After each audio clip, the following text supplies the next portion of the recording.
Good morning. Good morning. Good morning, ma'am. Good morning. Good morning, ma'am. Morning. Good morning, ma'am. Good morning, ma'am. Good morning. Good morning, ma'am. Good morning. Good Jisha morning, ma'am. പേര് കേട്ടിട്ടാണോ ജിഷയ്ക്ക് നല്ലൊരു അതെ, ദിശ. അതെ, അതെ. ഞാൻ നോക്കുമ്പോ ചിരിച്ചിങ്ങനെ ഇരിക്കുവാണേ. അതെ. പേര് കണ്ടപ്പോ എക്സൈറ്റഡ് ആയി. എന്റെ പേര് സെയിം പേര് കണ്ടപ്പോ കണ്ടപ്പോ അത് തന്നെ. Okay, very good morning. എന്നെ ആദ്യമായിട്ടായിരിക്കും നിങ്ങൾ കാണുന്നത്. ഫസ്റ്റ് ടൈം അല്ലേ? അതെ അതെ ഫസ്റ്റ് ടൈം. Okay, fine. ഞാൻ വീട്ടിലിരുന്നാണ് ക്ലാസ് എടുക്കുന്നത്. ബാക്കി ടീച്ചേഴ്സ് എല്ലാം ഇൻസ്റ്റിറ്റ്യൂട്ടിൽ നിന്നായിരിക്കും. വീട് പറവൂര് തന്നെയാണ്. പറവൂര് കുറച്ച് അടുത്ത് തന്നെയാണ്. നന്ദിയാട്ടുകുന്ന് എന്ന് പറയും. അപ്പോ ആഴ്ചയില് ഒരു ദിവസം, മോസ്റ്റ് പ്രോബബ്ലി വെനസ്ഡേ ആയിരിക്കും നമ്മൾ കാണുന്നത്. സോ അശ്വതി മിസ് കുറെ കാര്യങ്ങളൊക്കെ നിങ്ങൾക്ക് പറഞ്ഞു തന്നിട്ടുണ്ടാവുമല്ലോ. So who is going to do prayer? ആരാ പ്രെയർ ചെയ്യുന്നേ?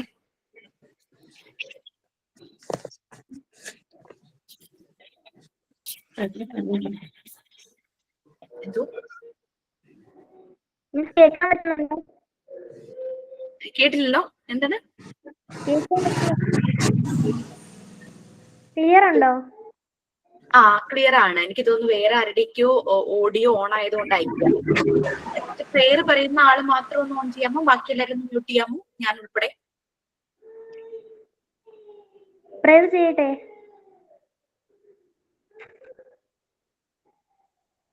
This shall be showers of blessing. This is the promise of love. This shall be season refreshing, sent from the Savior above. Showers of blessing, showers of blessings we need. Mercy drops round us are falling, but for the showers we plead.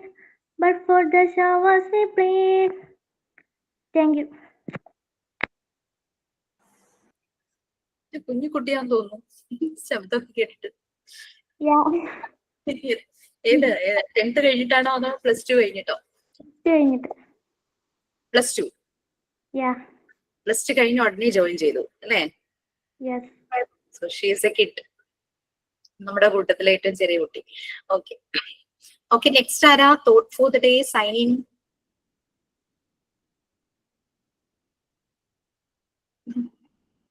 രണ്ടുപേര് video ഒക്കെ on ചെയ്ത് ചിരിച്ചിരിക്കണ്ടല്ലോ. Thought for the day sign in ആരാ?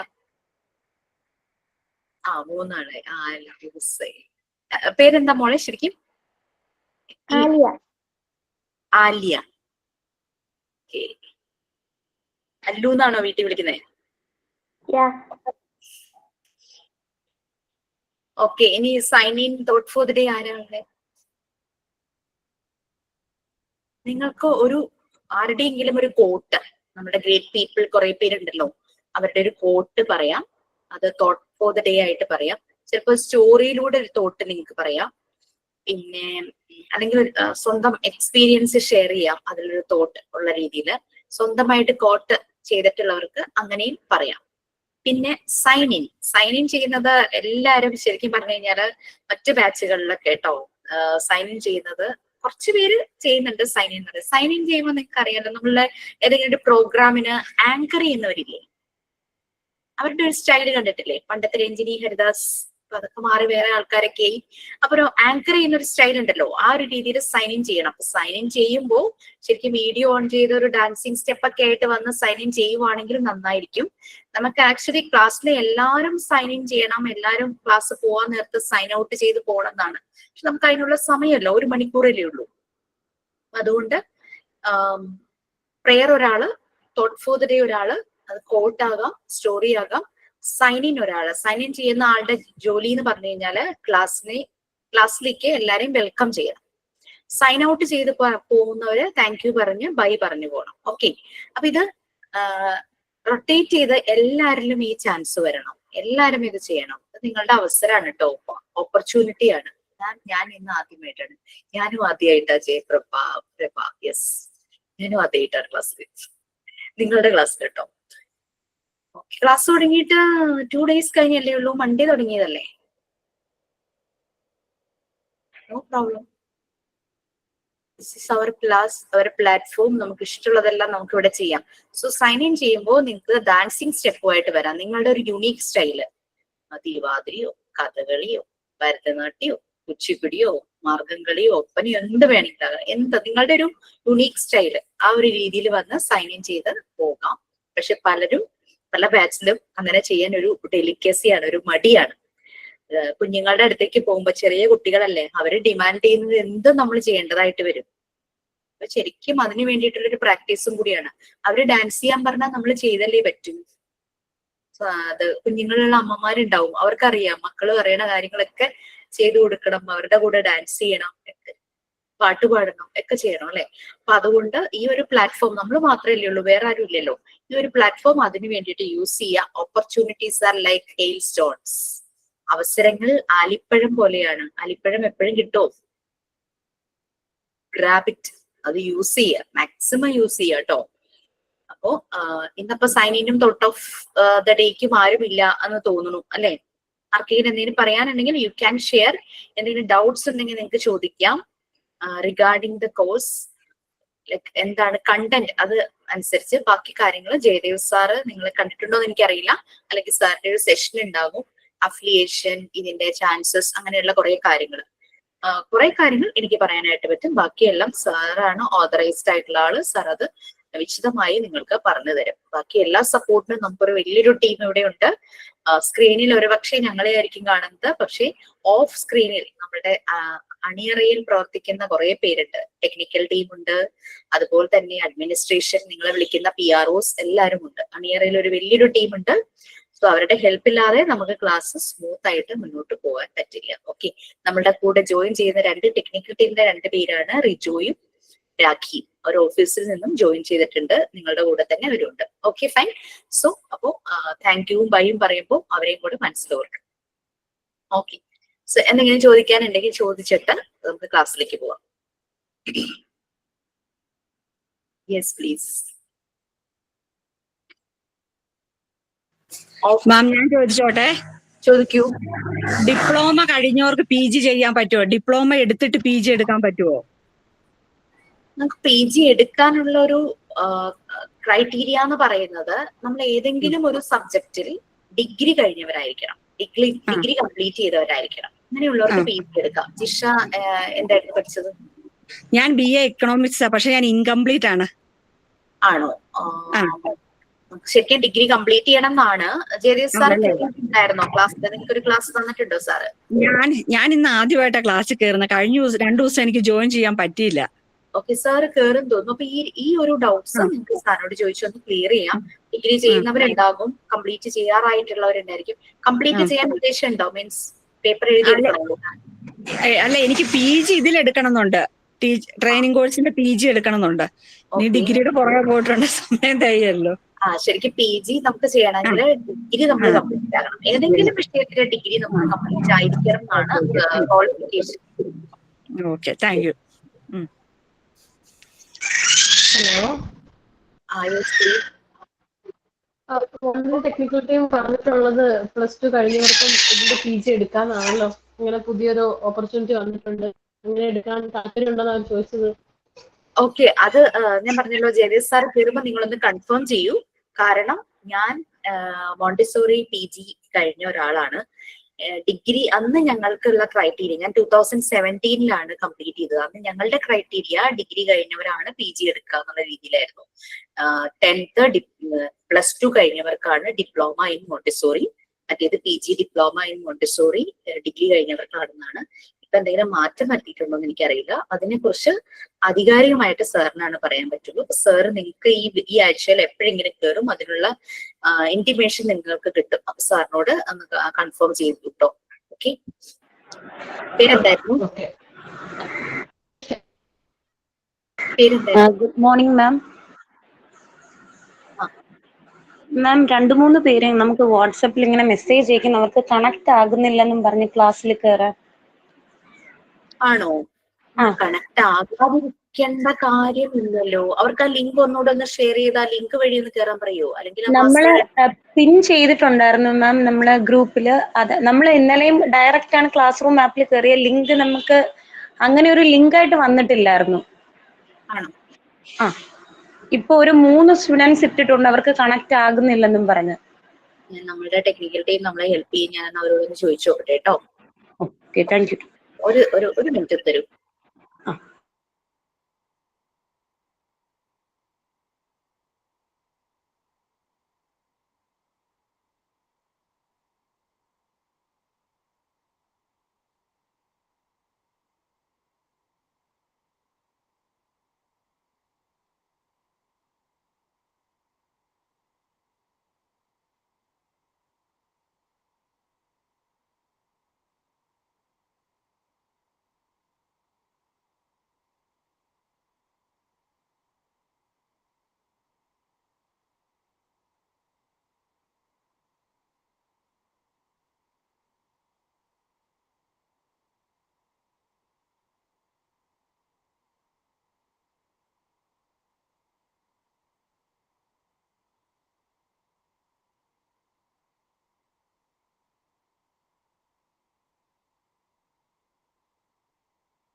Okay, just അവരോടൊന്ന് പറയൂ, ഒന്നുകൂടെ ഒന്ന് refresh ചെയ്തിട്ട് കയറാനോ അങ്ങനെ എന്തെങ്കിലും ഒന്ന് ചെയ്യൂ, പറയൂ. നിങ്ങൾ ക്ലാസ് റൂം വഴിയാണോ കയറുന്നത്? നിങ്ങൾക്ക് ഒരു ക്ലാസ് റൂം ഉണ്ടല്ലോ, അങ്ങനെയാണോ ജോയിൻ ആവുന്നത്? അതെ മാം, നമ്മൾ ക്ലാസ് റൂം ആപ്പിൽ കൂടെയാണ് നമ്മൾ ജോയിൻ ചെയ്യുന്നത്. അതൊന്ന് അൺഇൻസ്റ്റാൾ ചെയ്ത് ഒന്നുകൂടി ഇൻസ്റ്റാൾ ചെയ്തിട്ട് കയറാൻ പറ്റുമോ നോക്കൂ. ഇപ്പൊ ഒരു സ്റ്റുഡന്റ് ലിങ്ക് ഇട്ടിട്ടുണ്ട്, അശ്വതി മാം അയച്ചു തന്നെ. അപ്പൊ അതിന്ന് കയറിയല്ലേ ഉള്ളൂ, കാരണം 3 കുട്ടികൾ ഇപ്പൊ തന്നെ ഓൾറെഡി പറഞ്ഞു അവർക്ക് കയറാൻ പറ്റുന്നില്ല എന്നുള്ളത്. ആണോ? അത്രയും പേർക്ക് കയറാൻ പറ്റിയ സ്ഥിതിക്ക് അവർക്ക് പറ്റാത്ത എന്തെങ്കിലും അവരുടെ സെറ്റിലെ അപ്ഡേറ്റ് ചെയ്യാത്തതിന്റെ അങ്ങനെ എന്തെങ്കിലും ഒരു പ്രോബ്ലം ആയിരിക്കാം. അത് സോർട്ട് ഔട്ട് ചെയ്യാൻ തോന്നുന്നു. നമുക്ക് തുടക്കത്തിൽ എന്തായാലും ഈ ഒരു ടെക്നിക്കൽ കുറച്ച് ഇഷ്യൂസ്, കാരണം ആദ്യമായിട്ടൊക്കെ യൂസ് ചെയ്യുന്നവരും കൂടുതൽ ടൈം ആയിട്ട് യൂസ് ചെയ്യുന്നവരൊക്കെ ആയിരിക്കാം. അപ്പൊ ഇനീഷ്യലി ഉള്ള ആ ഒരു ബുദ്ധിമുട്ടാവും. ഇന്നലെ ജോയിൻ ചെയ്തവർക്ക് ഇന്ന് ജോയിൻ ചെയ്യാൻ പറ്റുന്നില്ല എന്ന് മാം ഗ്രൂപ്പിൽ ഇട്ടിട്ടുണ്ട് അവര്. അത് ഞാനിപ്പോ ടെക്നിക്കൽ സപ്പോർട്ടിനോട് ചോദിച്ചപ്പോ അവര് പറഞ്ഞെന്താന്ന് വെച്ച് കഴിഞ്ഞാല് ജെമിനി എന്ന് പറഞ്ഞിട്ടൊരു ഇത് വരുന്നുണ്ടല്ലോ, ഒരു ആപ്ലിക്കേഷൻ പോലെ. അത് വരുമ്പോഴാണ് ഇങ്ങനെ റിമൂവ് ആയി പോകുന്നുണ്ട്. പക്ഷെ അത് അൺഇൻസ്റ്റാൾ ചെയ്തിട്ടാണ് അവർ ക്ലാസ് സ്റ്റാർട്ട് ചെയ്യാനായിട്ട് കൊടുക്കാറെന്ന് പറഞ്ഞു. അപ്പൊ ജസ്റ്റ് അവരോടൊന്ന് ക്ലാസ് റൂം ഒന്ന് അൺഇൻസ്റ്റാൾ ചെയ്ത് ഒന്നുകൂടി ഇൻസ്റ്റാൾ ചെയ്തിട്ട് ഒന്ന് കയറാനായിട്ട് പറയും. Let them come. Okay ma'am. So കുറെ ഡീറ്റെയിൽസ് അശ്വതി മിസ് പറഞ്ഞിട്ടുണ്ടാവും നിങ്ങളുടെ അടുത്ത് മോണ്ടിസോറി മെത്തേഡിനെ കുറിച്ചും. ആരാണ് മറിയ മോണ്ടിസോറി എന്നറിയാമോ? Founder of Montessori. Founder of Montessori education അല്ലെ, മോണ്ടിസോറി മെത്തേഡിന്റെ ഫൗണ്ടർ. അവരാരായിരുന്നു? ഡോക്ടർ. അവരൊരു ഡോക്ടറായിരുന്നു.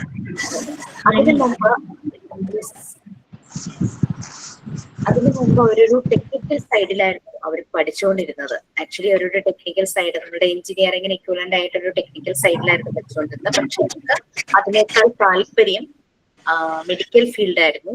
അങ്ങനെ ആ ഒരു കാലഘട്ടത്തിൽ നമുക്കറിയാം, ഒരു വളരെ പണ്ട്, ഇപ്പോഴും ചില ഇടങ്ങളിലുണ്ട് പെൺകുട്ടികൾക്ക് പ്രോപ്പറായിട്ട് എഡ്യൂക്കേഷൻ കിട്ടാറില്ല.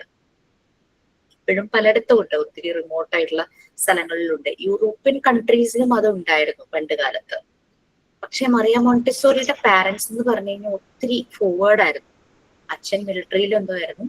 അങ്ങനെ അവർക്ക് മകളെ പഠിപ്പിക്കാൻ വളരെ താല്പര്യമായിരുന്നു. അങ്ങനെയാണ് ആ ഒരു കാലഘട്ടത്തിൽ പെൺകുട്ടികൾ എഡ്യൂക്കേഷൻ സൈഡിലേക്ക് മുന്നോട്ട് വരാതിരുന്ന സമയത്ത് മറിയ മോണ്ടിസോറിക്ക് പഠിക്കാനുള്ള സാഹചര്യം കിട്ടിയത്. അങ്ങനെ അവർ ടെക്നിക്കൽ സൈഡ് വേണ്ട എന്ന് വെച്ച് മെഡിക്കൽ ഫീൽഡിലേക്ക് ചെല്ലുകയാണ്. അപ്പൊ അവിടെ അവര് കുറെ ചലഞ്ചസ് ഫേസ് ചെയ്തിരുന്നു. അവര് ഒരൊറ്റ പെൺകുട്ടി മാത്രമേ ഉണ്ടായിരുന്നുള്ളൂ കുറെ ഗ്രൂപ്പ് ഓഫ് ആൺകുട്ടികളുടെ കൂടെ. അതൊരു വലിയൊരു ചലഞ്ചായിരുന്നു. യൂറോപ്യൻ കൺട്രീസ് ആണെങ്കിലും ഇപ്പോഴത്തെ പോലെ അത്രയും ഫാസ്റ്റ് ആയിട്ടൊന്നും ആയിട്ടില്ലല്ലോ, ഡെവലപ്പ് ചെയ്ത് വരുന്നേ ഉണ്ടായിരുന്നുള്ളൂ. അപ്പോൾ മെഡിക്കൽ സ്റ്റുഡൻസിന്റെ ഒരു പ്രധാനപ്പെട്ട ഒരു സബ്ജക്റ്റ് ആണ് അനാറ്റമി എന്ന് പറയുന്നത്. ഇവർക്ക് അനാറ്റമി ലാബ് ഉണ്ട്. അതായത് ഹ്യൂമൻ ബോഡിയെ പറ്റിയിട്ടുള്ള ഒരു സ്റ്റഡിയാണ് അനാറ്റമിയിൽ വരുന്നത്. അപ്പൊ അവിടെ കെഡാവേഴ്സ്, ഈ കോപ്സ്, ഡെഡ് ബോഡീസ് ഉണ്ടാകും, നിറയെ ഉണ്ടാവും. ഫോമനിലൊക്കെ വെച്ച് പ്രോസസ് ചെയ്ത് വെച്ചിരിക്കുന്ന ഡെഡ് ബോഡീസ് ഇവർക്ക് പഠിക്കാൻ വേണ്ടിയിട്ട്. പലപ്പോഴും നേക്ഡ് ആയിട്ടുള്ള ഡെഡ് ബോഡീസ് ആണ്. അപ്പോൾ പലപ്പോഴും ആൺകുട്ടികൾ ഇങ്ങനെ വല്ലാതെ കമന്റ് ചെയ്യും. അങ്ങനെയുള്ള കുറെ ചലഞ്ചസ് മോണ്ടിസോറി ആ ഒരു ചെറു പ്രായത്തിൽ അനുഭവിച്ചിട്ടുണ്ടായിരുന്നു. പക്ഷെ അവർക്ക് അതൊരു പാഷൻ ആയതുകൊണ്ട് അവർ ആ കോഴ്സ് സക്സസ്ഫുള്ളി കംപ്ലീറ്റ് ചെയ്യുന്നു. അവർക്ക് കുട്ടികളുടെ ഫീൽഡിലാണ് വർക്ക് ചെയ്യാൻ താല്പര്യം ഉണ്ടായിരുന്നത്. നമ്മുടെ പീഡിയാട്രിക് ആ ഒരു അതിൽ സ്പെഷ്യലൈസ് ചെയ്യാനായിരുന്നു. അങ്ങനെ അവർ അതിൽ സ്പെഷ്യലൈസ് ചെയ്തു വരികയായിരുന്നു. അങ്ങനെ അവർ കുറെ ഒബ്സർവ് ചെയ്തു, കുറെ റിസർച്ച് ചെയ്തു, കുറെ എക്സ്പെരിമെന്റ് ചെയ്തു. കുഞ്ഞുങ്ങളുടെ ഓരോ വളർച്ചാ കാലഘട്ടത്തിലും അവരുടെ ഓരോ പ്രായത്തിലും ഇവരുടെ ശരീരത്തിന്റെ വളർച്ചയും മനസ്സിന്റെ വളർച്ചയും അവർ ശരിക്കും മനസ്സിലാക്കി. അപ്പൊ അങ്ങനെ ഒരു ഡെവലപ്മെന്റ് കുഞ്ഞുങ്ങൾക്ക് വരണമെങ്കിൽ അവർക്ക് എന്തെല്ലാം പ്രൊവൈഡ് ചെയ്യണം എന്ന് മോണ്ടിസോറി മനസ്സിലാക്കും. കുട്ടിയല്ലേ, ഒന്നും മനസ്സിലാകില്ല എന്ന് ഇല്ല. കുഞ്ഞാണെങ്കിലും അവൻ ചുറ്റും കാണുന്ന കാര്യങ്ങൾ മുഴുവനും അങ്ങനെ പിടിച്ചെടുക്കും. നമ്മൾ പറയാറില്ലേ, ചില കുട്ടികൾ ഇങ്ങനെ വരുമ്പോഴേക്കും ഈ മിണ്ടല്ലേ കംപ്ലീറ്റ് പിടിച്ചെടുക്കും പറയും. കുട്ടികളുടെ മുന്നിൽ വെച്ച് നമ്മൾ അവർ കേൾക്കാൻ പാടില്ലാത്ത അല്ലെങ്കിൽ അവർ മനസ്സിലാക്കേണ്ടതല്ലാത്ത കാര്യങ്ങൾ സംസാരിക്കരുതെന്ന് പറയും. ഈവൻ പാരന്റ്സ് ആണെങ്കിലും തമ്മിലൊരു ആർഗ്യുമെന്റ് ഉണ്ടാവുമ്പോൾ കുട്ടികളുടെ മുന്നിൽ വെച്ച് അത് ഉണ്ടാകാതിരിക്കാനായിട്ട് ശ്രദ്ധിക്കണം എന്ന് പറയും. കാരണം ചിലതൊക്കെ അവരുടെ ഉള്ളിൽ വല്ലാത്ത മുറിവുകളാണ് ഉണ്ടാകുന്നത്. പെട്ടെന്ന് ഇംപ്രഷൻസ് ഉണ്ടാകും, അവർ മറക്കില്ല. ഈ മറക്കില്ല എന്ന് പറയുന്നത് ആഫ്റ്റർ 3 years തുടങ്ങിയിട്ടാണ് കേട്ടോ.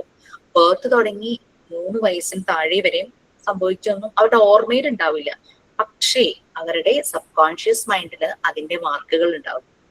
അവർക്ക് ഓർമ്മയുണ്ടാവില്ലായിരിക്കും, പക്ഷെ സബ് കോൺഷ്യസ് മൈൻഡിൽ അതിന്റെ മാർക്ക് ഉണ്ടാവും. ഈ സബ് കോൺഷ്യസ് മൈൻഡ് എപ്പോഴാണ് വർക്ക് ചെയ്യണത്?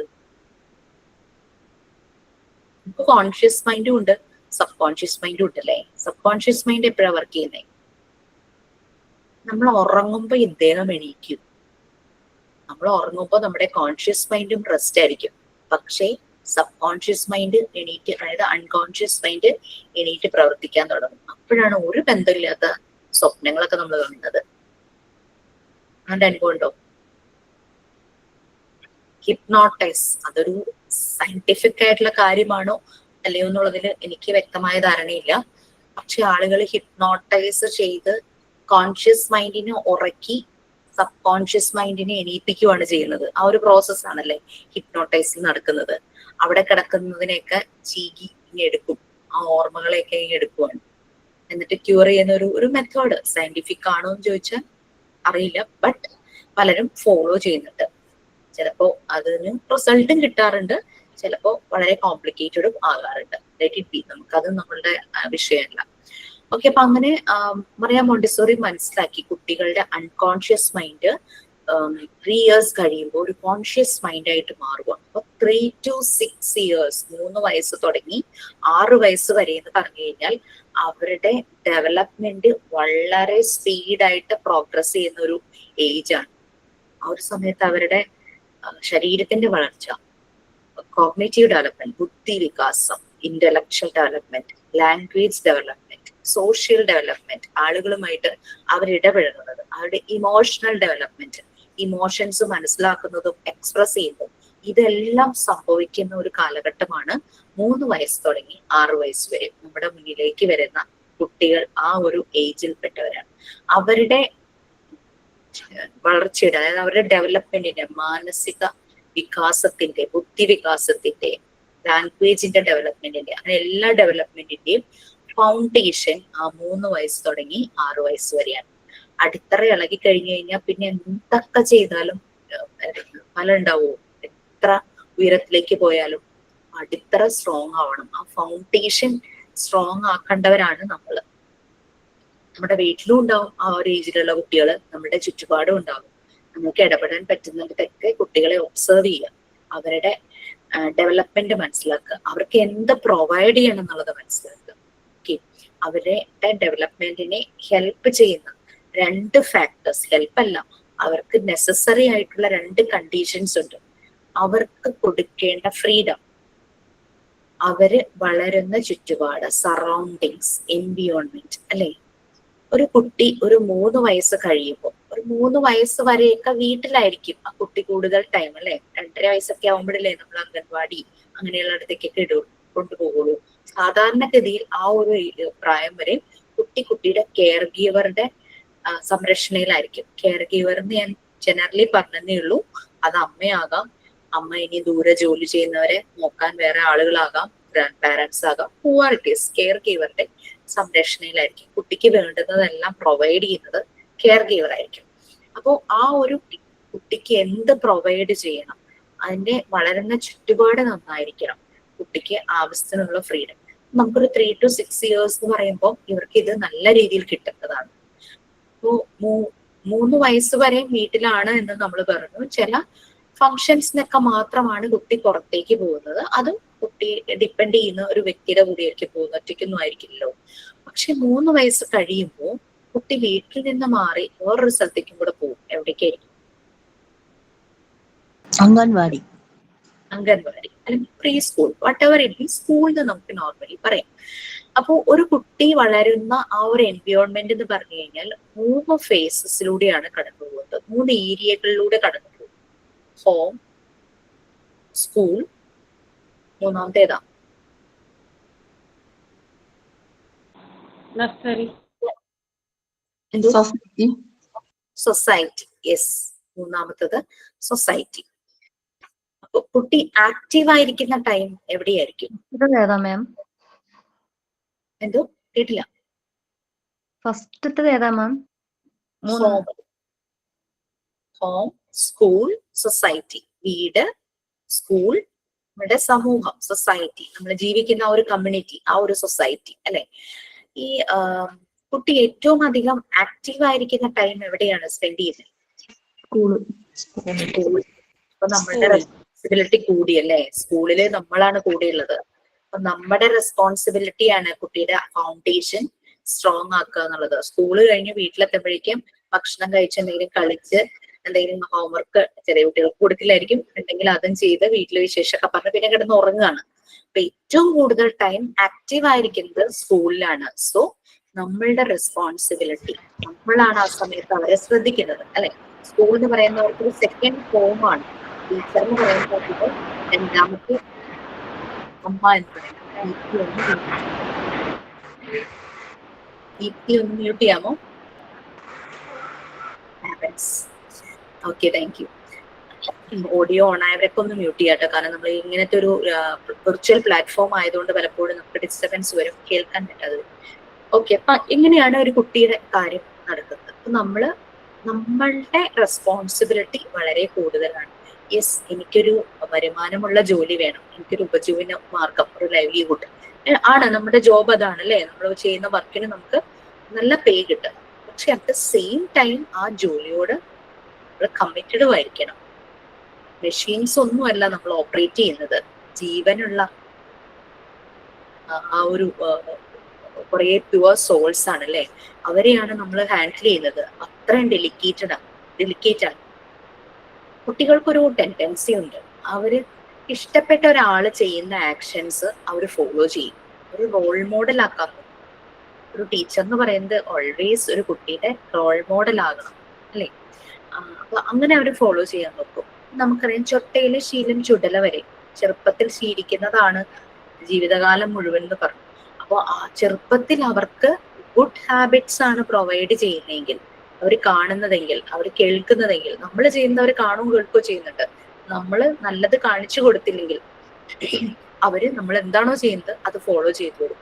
ചെറുപ്പം തുടങ്ങിയ ഗുഡ് ഹാബിറ്റ്സ് ആണ് കുട്ടി കാണുന്നതും കേൾക്കുന്നതും ചെയ്യുന്നതും എങ്കിൽ ആ കുട്ടിക്ക് അഡൾട്ട് ആകുന്നവരെ അത് തന്നെയായിരിക്കും. ആ ഒരു ചൊട്ടയിലെ ശീലം ചുടല വരെ എന്നുള്ളത് ഗുഡ് ഹാബിറ്റ്സും കണക്ട് ചെയ്യും, ബാഡ് ഹാബിറ്റ്സിനെ കണക്ട് ചെയ്യാറുണ്ട്. ഓക്കെ, അപ്പൊ ഇത് ഞാനൊന്നൊരു ഇൻട്രൊഡക്ഷൻ ആയിട്ട് പറഞ്ഞുള്ളൂ. ഞാൻ നിങ്ങളുടെ മോഡ്യൂൾ 1 4 പാർട്സ് ഉണ്ട്. സിലബസ് എല്ലാവർക്കും കിട്ടിയെന്ന് വിചാരിക്കുന്നു. 4 പാർട്സ് ഉണ്ട്. അതിൽ പാർട്ട് 1 ഇപ്പോൾ എടുത്തു തുടങ്ങിയിട്ടുണ്ട്. മോഡ്യൂൾ 2 ഇംഗ്ലീഷ് ആണ് ജ്യോതി സാർ എടുത്തത്. അപ്പൊ പാർട്ട് 1 യൂണിറ്റ് 1 ആണ് ഞാൻ എടുക്കുന്നത്. Unit 1 health, physical fitness and wellness. Part 1 നിങ്ങൾക്ക് 8 യൂണിറ്റ്സ് ഉണ്ടാവും. നമ്മുടെ മോഡ്യൂളിനെ സബ്ജക്ട്സ് ആയിട്ട് ഡിവൈഡ് ചെയ്തിട്ടുണ്ട്. അതിന്റെ സ്പ്ലിറ്റപ്പ് നിങ്ങൾക്ക് ഉടനെ കിട്ടും. അതിൽ ഒന്നാമത്തെ സബ്ജക്റ്റ് ആണ് പാർട്ട് 1, അതായത് ഹെൽത്ത് ആൻഡ് ന്യൂട്രീഷൻ അല്ലെ, അതാണ് ആ സബ്ജക്റ്റിന്റെ പേര്. രണ്ടാമത്തെ സബ്ജക്റ്റ് എന്ന് പറഞ്ഞു കഴിഞ്ഞാൽ പാർട്ട് 2 ആണ്. പാർട്ട് 2 10 യൂണിറ്റ്സ് നിങ്ങൾക്ക് കാണാം. ചൈൽഡ് ഡെവലപ്മെന്റ് ആൻഡ് സൈക്കോളജി എന്ന് പറഞ്ഞിട്ടാണ് പാർട്ട് 2 ടൈറ്റിൽ. ആ 10 യൂണിറ്റ്സിലെ യൂണിറ്റ് 1 തുടങ്ങി യൂണിറ്റ് 5 വരെ നിങ്ങളുടെ സെക്കൻഡ് സബ്ജക്റ്റ് ആയിരിക്കും ചൈൽഡ് ഡെവലപ്മെന്റ്. യൂണിറ്റ് 6 തുടങ്ങി യൂണിറ്റ് 10 വരെ സൈക്കോളജിയാണ്. പാർട്ട് 3 ആണ് നമ്മളുടെ കോർ ടോപ്പിക്. അതിലെ കുറച്ച് കാര്യങ്ങളാണ് ഞാനിപ്പോൾ ഇൻട്രൊഡക്ഷൻ ആയിട്ട് പറഞ്ഞത്. അതിലാണ് മറിയ മോണ്ടിസോറിയെ കുറിച്ചും അവരുടെ പ്രവർത്തനങ്ങളെ കുറിച്ചും അങ്ങനെയുള്ള കാര്യങ്ങളെല്ലാം വരുന്നത്. പാർട്ട് 3ലും എഗെയിൻ 10 യൂണിറ്റ്സ് ഉണ്ട്. അതും രണ്ടായിട്ട് ഡിവൈഡ് ചെയ്തിട്ടുണ്ട്. ഒന്ന് മോണ്ടിസോറി ഫിലോസഫി ഓഫ് എഡ്യൂക്കേഷനും മറ്റേത് Montessori theory, methods and its application. അപ്പൊ പാർട്ട് 2 2 സബ്ജക്റ്റ് ആയിട്ട് ഡിവൈഡ് ചെയ്തിട്ടുണ്ട്. പാർട്ട് 3 2 സബ്ജക്റ്റ് ആയിട്ട് ഡിവൈഡ് ചെയ്തിട്ടുണ്ട്. Part 4 again 1 subject. School organisation and management, ഒരു സ്കൂൾ എങ്ങനെയായിരിക്കും, സ്കൂളിൽ എന്തൊക്കെ സൗകര്യങ്ങൾ ഉണ്ടായിരിക്കും, അങ്ങനെയുള്ള കുറെ കാര്യങ്ങൾ, മാനേജ്മെന്റ് എങ്ങനെയായിരിക്കും, അങ്ങനെയുള്ള കുറച്ച് കാര്യങ്ങൾ. മോഡ്യൂൾ 1 അപ്പോ 6 സബ്ജക്റ്റ് ആയിട്ട് ഡിവൈഡ് ചെയ്തിട്ടുണ്ട്. 4 പാർട്സിനെ 6 സബ്ജക്റ്റ് ആയിട്ട് ഡിവൈഡ് ചെയ്തിട്ടുണ്ട്. നിങ്ങളുടെ 7ാമത്തെ സബ്ജക്റ്റ് ആണ് module 2 English. Maximum English use ചെയ്യുക, കാരണം നമ്മളുടെ കമ്മ്യൂണിക്കേഷൻ, നമ്മളുടെ കോഴ്സിന്റെ മീഡിയം ഇംഗ്ലീഷ് ആണ്. അത് മാത്രമല്ല, നിങ്ങൾ ചെല്ലുന്നത് ഒരു CBSE സ്കൂൾ ആണെങ്കിൽ LKG UKG കുട്ടികൾ അവരുടെ ലാംഗ്വേജ് ഡെവലപ്പ് ചെയ്യുന്ന സമയമാണ്. അപ്പൊ നമ്മളുടെ ലാംഗ്വേജ് നന്നായിരുന്നാൽ മാത്രമല്ലേ നമുക്കത് പ്രൊവൈഡ് ചെയ്യാൻ പറ്റൂ. നമ്മളുടെ പ്രൊനൗൺസിയേഷൻ നമ്മൾ പറയുന്നതാണ് കുട്ടികൾ ഫോളോ ചെയ്യുന്നത്. എനിക്ക് ഓർമ്മ പറയാൻ കാരണം എന്ന് വെച്ചാൽ, ഞാൻ എൻ്റെ മോളെ LKG പഠിപ്പിച്ച സമയത്ത് CBSE ആയിരുന്നു, ഞാൻ മലയാളം മീഡിയം ആയിരുന്നു. എനിക്ക് നല്ല നിർബന്ധമായിരുന്നു കുട്ടികൾ ഇംഗ്ലീഷ് പറയണം. അപ്പോ പഠിപ്പിച്ചതൊരു സിസ്റ്റർ ആയിരുന്നു, അവരുടെ ക്ലാസ് ടീച്ചറായിട്ട് വന്നത്. ഈ സിസ്റ്റർ കുഴപ്പമൊന്നുമില്ലായിരുന്നു. പക്ഷെ എന്താന്ന് വെച്ചാൽ, സിസ്റ്റർ സംസാരിക്കുമ്പോൾ ഒരു സൈഡിലേക്ക് കൂടിപ്പോവും. പിന്നെ ടോണും സ്ലാങ്ങും വേറൊരു രീതിയിലാണ്. കുട്ടിയും അതേപോലെ തന്നെ ഇമിറ്റേറ്റ് ചെയ്യും. അതിൽ നിന്ന് മാറ്റിയെടുക്കാൻ ഞാൻ കുറെ കഷ്ടപ്പെട്ടു. ഇംഗ്ലീഷ് മാത്രമല്ല, നല്ല മലയാളവും കുട്ടികൾ പറയുന്നത് നമ്മൾ പറഞ്ഞത് കേട്ടിട്ടാണ്. അപ്പൊ ലാംഗ്വേജ്, കാരണം പറഞ്ഞു, എല്ലാ ഡെവലപ്മെന്റിന്റെയും അടിത്തറ, ഫൗണ്ടേഷൻ എന്ന് പറയുന്നത് ആ ഒരു ഏജ് ആണ്. അപ്പൊ നമ്മുടെ കയ്യിൽ കിട്ടുന്ന ആ ഒരു ഡെലിക്കേറ്റ് മൈൻഡ്സിനെ നല്ല രീതിയിൽ തന്നെ ഹാൻഡിൽ ചെയ്യണം. അപ്പൊ ഇത്രയുമാണ് ഡിപ്ലോമക്കാർക്കും PGക്കാർക്കും കോമൺ ആയിട്ട് വരുന്ന സബ്ജക്ട്സ്. ഓക്കെ, ഡിപ്ലോമക്കാർക്കും PGക്കാർക്കും കോമൺ ആയിട്ട് വരുന്ന സബ്ജക്ട്. ഇനി മോഡ്യൂൾ 3 എന്ന് പറഞ്ഞൊരു മോഡ്യൂൾ ഉണ്ട്. അതാണ് PGക്കാരുടെ മാത്രമായിട്ടുള്ളത്. അതിനെ 2 സബ്ജക്റ്റ് ആയിട്ട് ഡിവൈഡ് ചെയ്തിട്ടുണ്ട്. അത് പിന്നെ പറയും. പക്ഷെ ഡിപ്ലോമയ്ക്ക് ജോയിൻ ചെയ്തവർ ടെൻഷൻ ആകണ്ട.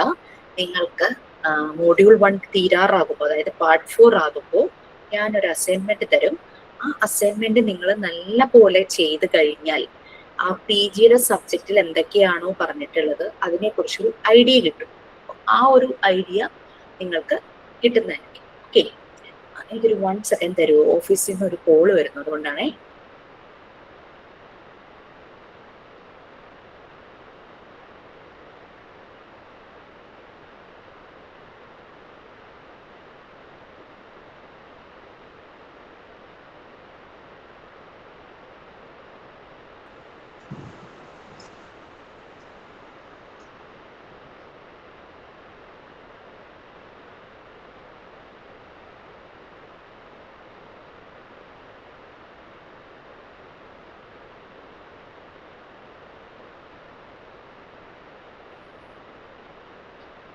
ഓക്കെ, മെസ്സേജ് ഇതായിരുന്നു. ജയദേവ് സാർ ഇപ്പൊ നിങ്ങളെ മീറ്റ് ചെയ്യുന്നുണ്ട്. ഈ ക്ലാസ്സിൽ ആരും പോകരുത്. ഞാൻ ലീവ് ചെയ്യാണ്. നമുക്ക് നെക്സ്റ്റ് വെനസ്ഡേ കാണാം. Okay, thank you so much. എല്ലാ സംശയങ്ങളും ചോദിക്കൂ please. Okay, okay then bye. Thank you, Lord.